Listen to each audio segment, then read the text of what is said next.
This is the Simpit. I'm your host, Sean Cole, but the real star of today's show is the flagship Thrustmaster wheel, the TGT. The TGT was built specifically for, branded for, and has special features made for GT Sport on the PS4. The TGT is PC and PS4 compatible, and it is by far the most expensive wheel that Thrustmaster has ever produced. Now, it does have some parts in common with the other T model bases, but with its added features, it comes in at a more expensive price point. The TGT starts out at $800 and comes with a wheelbase, a steering wheel, an upgraded set of T3PA pedals, the turbo-shaped power supply, and all of the needed cables to get it set up. If you'd like to see what it's like to unbox this wheel, I did do a series of preview videos, unboxing, installation, first drive with the wheel even. So if you want to see the videos that I used to help formulate this review, you can see them there, and I have the links to those videos in the description of this show below. So let's take a quick look at what makes up the TGT racing wheel, which shares a lot with its brothers, the TSPC and the TSXW bases, but this is the brother that took steroids. It features the same 40-watt brushless motor that is 1.6 times stronger than the mid-level priced TX or T300 bases. It also has the same motor cooling system, or the TMCE as they call it. It also shares 270 to 1080 degrees of rotation, adjustable through the profiler, where you can also tune in the wheel settings. It also communicates at 16-bit with over 65,000 points of value in resolution. In addition to all those features that it shares with the TS model bases, it also has the TDFB. What is that? Well, that's that giant shaker motor on the back of the wheelbase, adding tactile feedback to the wheel, a feature not seen before in a Thrustmaster wheel, and at this point only operates in GT Sport. The top or cover of the base is made of durable black plastic and is very bulged out. It is even odd in shape when compared to the other TS bases. The front of the case has a PlayStation logo on it, and below that you have a mode switch that either goes in GT Sport or Other, which is basically every other game on the planet as of this point in time. On the right hand side you have two extra buttons that are mappable in-game. In the center, the screw-on quick release and the keyed drive shaft known to all wheel rims in the Thrustmaster ecosystem. The sides have a small Thrustmaster logo, and then there's a very large vent that allows you to see the motor body, but the only visible moving part is the belt if you look in there very carefully. The only other markings on the case are two little alignment dots just for styling. The bottom of the TGT is made of metal, which makes it stronger when using the very worthy table clamp, or even better, when hard mounting to your rig or desk. It also comes with a much heavier duty bolt set and large grippy washers to help for a very secure fit. On the back, you will see that giant shaker motor of the TDFB, and the USB connection point, the power connection, and a plug-in spot for the pedals and a shifter. The wheel rim that comes with the TGT is also exclusive to this kit. This wheel rim is still part of the Thrustmaster ecosystem, so you could use any of the other Thrustmaster steering wheels on this base, but the only way you're going to get this wheel rim is on the TGT kit. This wheel rim has more controls on it than just about any wheel I have ever tested. Its most prominent feature is the large GT logo in the center spot. It's not a button, and the four colored radial dials surrounding the middle portion of the wheel. The rim itself is made of metal and is very, very rigid, with almost no flex or twisting from its grip positions. It is 11 inches or 280 millimeters wide, and it is fairly thick in its grip areas. About 1.5 inches front to back and about 1.25 inches wide. It is mostly covered in a smooth leather that is very tight and slightly padded, and has a little blue stitching for a centerline or a little appeal. On the bottom is a plastic accent that gives it more of a modern looking GT wheel look about it. Those four radial dials each turn left and right, with an indent for each turn of the dial. They also depress like a button with a very solid click. There are also 4 main buttons that are flat and rather large. They are marked for the PS4 with L2, R2, SH, and OP printed on them. In addition to that, there is a normal directional pad from a PS4 controller along with the typical diamond layout of triangle, circle, X, and square, and a PS4 button on the bottom. And if that was not enough for you, there are also 2 mini joysticks, and don't forget about the paddle shifters themselves. And I defy you to find a situation where that many buttons isn't going to be enough buttons on your steering wheel for any sim. Now the paddle shifters are black and made of metal and are squarish in their shape and measured about 3 inches or 8 centimeters long and sit about 1 3/8 inches or 3.3 centimeters back of the wheel's rim. The back cover is made of black plastic, and in the center, the all too familiar screw-on mount for the rim. In the center of that, the plug-in that connects when screwed onto the center shaft of the base. The pedals that come with the TGT go by the title T3P GT, and they are very similar to the T3PA pedals. They share the same overall layout and dimensions. However, the T3P GT come with metal arms and pedal faces. The faces are adjustable up and down and can also be moved left and right slightly, except for the brake, which only adjusts up and down. The pedal set uses springs for resistance and a potentiometer for measuring, and the kit comes with a conical brake mod. Over the years, I've learned that this conical brake mod helps these pedals out quite a bit, so I installed mine before I even used them the very first time.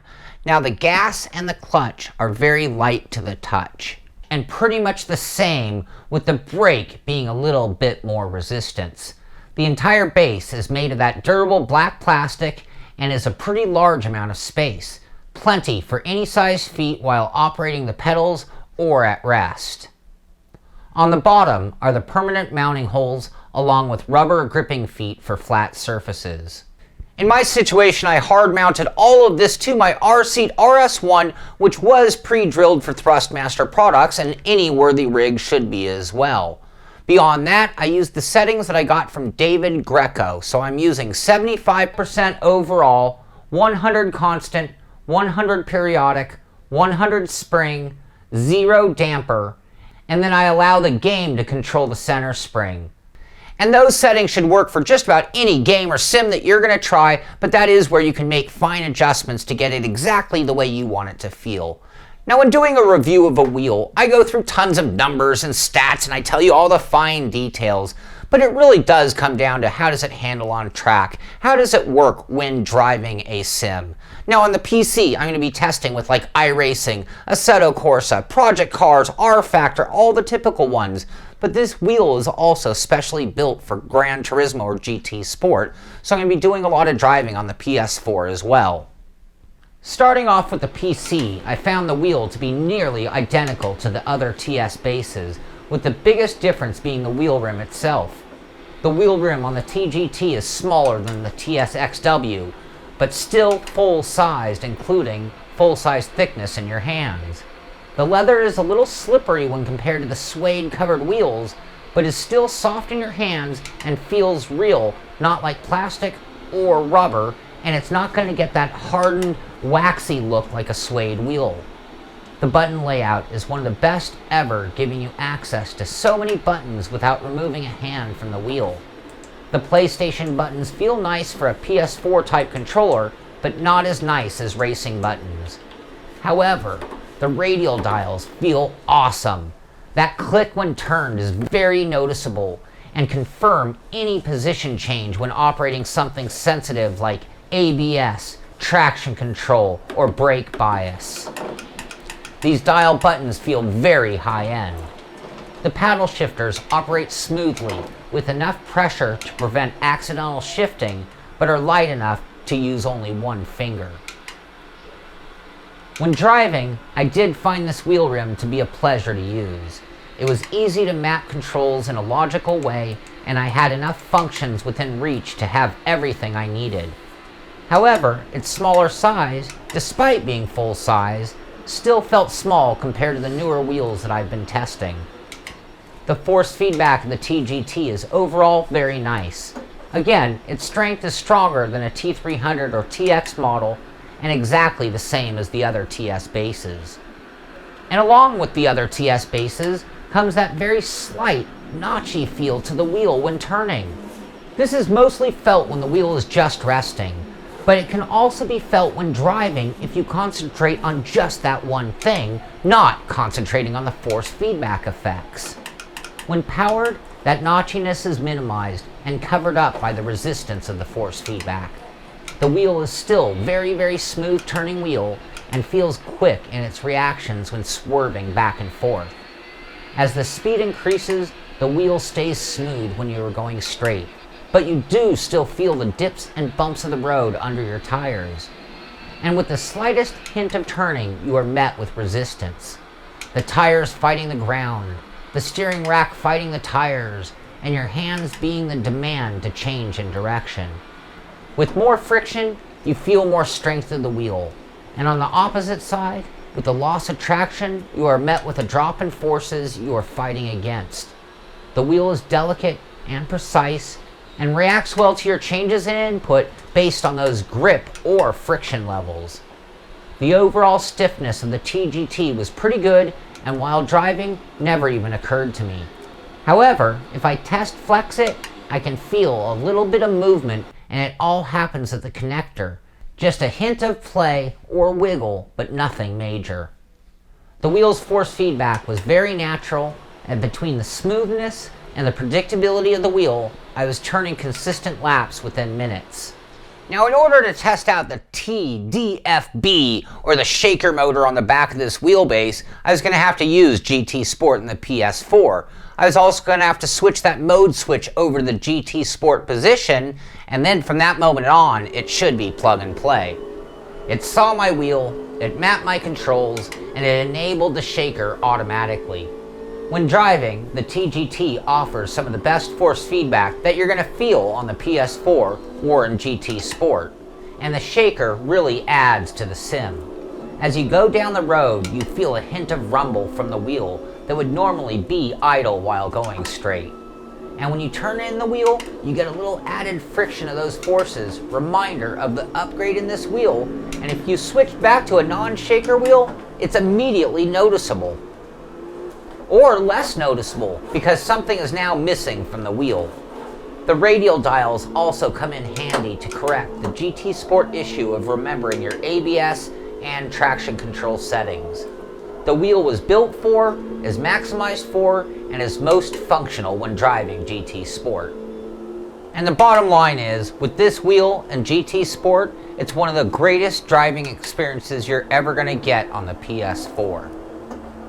The pedals that come along with the TGT are the T3P GT pedals, and they share a lot in common with the T3PA pedals. However, that is not a good thing. I have to say, the Thrustmaster pedals continue to be a disappointment. Sure, functionally they work. They're fine. Yes, they get the job done, but they continue to be the gaming level equipment when the wheels and bases are entering the pro level. The base itself is wide, it's sturdy, and has a very large foot or heel area and is hard mountable. That is all good. The pedal faces are metal and have a cool racy look to them and can be adjusted slightly for positioning. That is also good. These, the GT model, only available with this wheel, have metal arms for the pedals, much more like the T3PA pedals that has arms made of plastic. The throttle pedal is smooth and uses a spring to offer the resistance. It has plenty of travel and works rather well. The clutch is also smooth and uses a spring for its resistance and is identical in feeling to the gas pedal. The brake is also smooth and it also uses a spring for resistance, but also comes with the conical mod that I much prefer to use and actually gives it a bit of a dual resistance feeling to it. In the end, the pedals got the job done, but with no extra bells or whistles. I felt the throttle pedal was adequate, the clutch left something to be desired, and the brake was the bare minimal amount that I would demand for a wheel of this caliber. So there you have it. We've been through all the details. We've talked about driving it. We've done the install videos, our first look, and everything it takes to formulate our opinion. We've talked about driving it out on track. But let's go ahead and break things down with the good, the not so good, and the bottom line. Starting off with the good, and that is that this wheel rim has so many buttons, dials, and sticks. It's a pro-level racing wheel built for abuse. Good force feedback. Stronger than the TX or the T300 models. Very quiet turning and running wheel. Part of the Thrustmaster ecosystem. Your choice of wheel rims, pedals, and shifter. One USB for all Thrustmaster equipment. Long-lasting leather wheel cover. Highly accurate wheelbase, 16-bit. PlayStation 4 and PC compatible. Tactile feedback on compatible games. Complete kit, plug and play, PC or PS4. Great looking power supply. And now on to the not so good, starting with the same thing it shares in common with the other TS bases, and that's still that slight notchiness in its movement. It could be stronger. Expensive for what you get. Small amount of flex at the quick release. Pedals are still average. And now on to the bottom line. This is hands down the most complete or the best wheel that Thrustmaster has ever built. Absolutely. It's got the PS4 compatibility. It's got features never seen in a Thrustmaster wheel before. I really did enjoy using this wheel, big time. I mean, I did really well with this wheel. The wheel rim itself is very nice, and you have so many options with all of the buttons. And it also allows for any of the add-on wheels later. The wheelbase is smooth, it's strong, and it's fairly easy to mount. And after downloading the drivers, it's pretty simple on the settings as well, about as close as it gets to plug and play, especially on the PS4. Lap after lap, it was very consistent in my hands, and it did it day after day without making any strange noises or feelings. However, the pedals are still just a slight disappointment. As I mentioned, they get the job done, and I have even won races with these pedals, but they are no frills. And there isn't even a set of pedals available from Thrustmaster that are upgrade enough over this to match this level of wheelbase. Overall, it's a good package. Now for PS4 users, GT Sport in particular, this is the wheel from Thrustmaster that you want. The added features are really amazing, and the wheel is much nicer than a T300. It's more powerful and has a much nicer wheel rim. It has the added function of the shaker and a slightly nicer set of pedals. But with that said, I'm not sure it's worth nearly double the price of a T300 that comes with T3 PA pedals that goes for only $420. Now for PC users, there's a few reasons you're going to want this wheel. Number one, you're also looking for that PS4 compatibility. And you really only have a couple of choices from Thrustmaster, this or the T300. And number two, the wheel rim itself. This is a very unique wheel rim. It only comes on the TGT. It's highly functional, and it works with just about any kind of car that you want to drive it with. Now, if you're a PC-only user, you're really going to have to take into consideration the TSPC, which goes for only $469. And then you can buy an extra wheel rim or a different set of pedals and still come in at about the same price point. Now with that said, I really did enjoy driving on this racing wheel. It is an exceptional wheel and the best thing that Thrustmaster's ever made. I mean, luckily you do have other options. You've got the T300 if you're looking for PS4 compatibility. You've got the other TS bases if you're looking for just PC type usage. But if you're looking for the best of the best and you're running GT Sport, this is the wheel to have. So I hope I've answered all the questions that you might have about the TGT racing wheel from Thrustmaster. If not, check out those other videos. They might answer some of your other questions that I didn't cover during this review, but hopefully we got everything you want to know taken care of between all of those videos. This is the Simpit. I'm Sean Cole, and I'll see you on the track.